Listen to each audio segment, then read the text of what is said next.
తెలివి లేనివాడు కూడా అంతే. తెలివి నేర్చుకున్న తర్వాత, రెక్కలు వచ్చిన తర్వాత, జ్ఞానం నేర్చుకున్న తర్వాత ఇక ఎవరి మీద ఆధారపడడం, తన సొంత జ్ఞానం మీద ఆధారపడతారు. ఈ రోజున చాలా మంది చూడండి, సొంత జ్ఞానం మీద, వారు చదువుకున్న చదువు మీద, ఉద్యోగాల మీద కదా, వారి తెలివితేటల మీద, వారు ఉన్న దాని మీద ఆధారపడుతున్నారు. అలా కాదు, దేవుని మీద ఆధారపడుతూ మనం వ్యాపారం చేసుకోవాలి, దేవుని మీద ఆధారపడుతూ ఉద్యోగానికి వెళ్ళాలి, దేవుని మీద ఆధారపడుతూ మనం చదువుకోవాలి, దేవుని మీద ఆధారపడుతూ మన యొక్క జ్ఞానాన్ని వాడాలి. అంతేగాని మన జ్ఞానం వచ్చింది, మన తెలివి వచ్చింది, ఇక దేవునితో మనకు పని లేదు, దేవుని మీద ఆధారపడవలసిన అవసరం లేదు అనుకున్నావా, ఈ రోజున చాలా చిక్కులు ఎదుర్కొంటాం మనం. అందుకని జాగ్రత్తగా గమనించండి. నువ్వు ఎంత తెలివితేటలు కలిగి ఉన్నా, దేవుడు నీకు ఎంత జ్ఞానం ఇచ్చినా, దేవుని మీద ఆధారపడకపోతే సక్సెస్ అనేది మన జీవితంలో ఉండదు. దేవుని స్తోత్రం. తెలీదా ఏ ప్రాంతంలోకి వెళ్తే చేపలు పడతాయో పేతురు గారికి తెలీదా?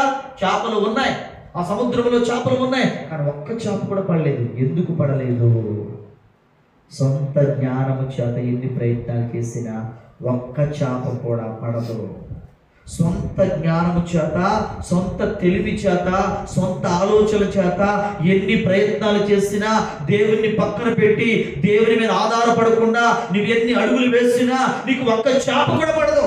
మరలా తిరిగి తిరిగి యేసయ్య నీకు సలహా ఇవ్వాలి. ఈ రోజు చూడండి, మన బ్రతుకుదేరు కోసం ఏదో విధంగా ముందుకెళ్ళాలి. ఒకటి కాదు, ఎన్ని రకాలుగా మనం హైదరాబాద్లో ఎన్ని రకాలుగా ఒక మీద దాని మీద ఆధారపడతలేదు, ఎన్ని రకాలుగా ముందుకెళ్ళాలి. ఏదో ఒక విధంగా మనం ఎదగాలి అనుకుంటా, మంచిదే, చాలా సంతోషం. కానీ నువ్వు రాత్రంతా కష్టపడినా, నీ సొంత ప్రయత్నం చేస్తే, దేవుని చిత్తం లేకుండా, దేవుని మీద ఆధారపడకుండా, దేవుని మాట చెప్పున నువ్వు ఎన్ని రకాలుగా కష్టపడినా ఆ కష్టం వ్యర్థం, కష్టం వ్యర్థమైపోద్ది. తీరా చూస్తే అక్కడ యేసుప్రభు అడిగేటప్పుడు ఒక చేప కూడా లేదయ్యా, ఐదో పని చేయండి, మీ వలలు కుడివైపున వేయండి. దేవుని మాట చెప్పున కుడివైపున వేశారు. అదే ప్లేస్లో ఎన్నోసార్లు వేశారు, అదే ప్లేస్లో ఎన్నోసార్లు వేశారు, కానీ అక్కడ చేపలు ఉండి కూడా పడలా. దేవుడు కొన్నిసార్లు పరీక్షిస్తాడు. నా బిడ్డలు నన్ను ఆనుకుని ఏ పని చేసినా నేను వారికి విజయం ఇస్తానన్నాడు. నన్ను ఆనుకుని, నా మీద ఆధారపడి, లోకంలో ఏ ఉద్యోగం చేసినా, ఏ వ్యాపారం చేసినా, ఎలాంటి పరిస్థితులు కూడా మీరు వెళ్తున్నా నన్ను ఆనుకుంటే నేను మీకు దీవిస్తానన్నాడు దేవుడు. అందుకనే 153 చేపలు, వలలు పిగిలిపోయేంత చేపలు పడ్డాయంటే. ఎక్కడి నుంచి వచ్చినాయి మరి చేపలు? చేపలు లేవంటారా? చేపలు ఉన్నాయి.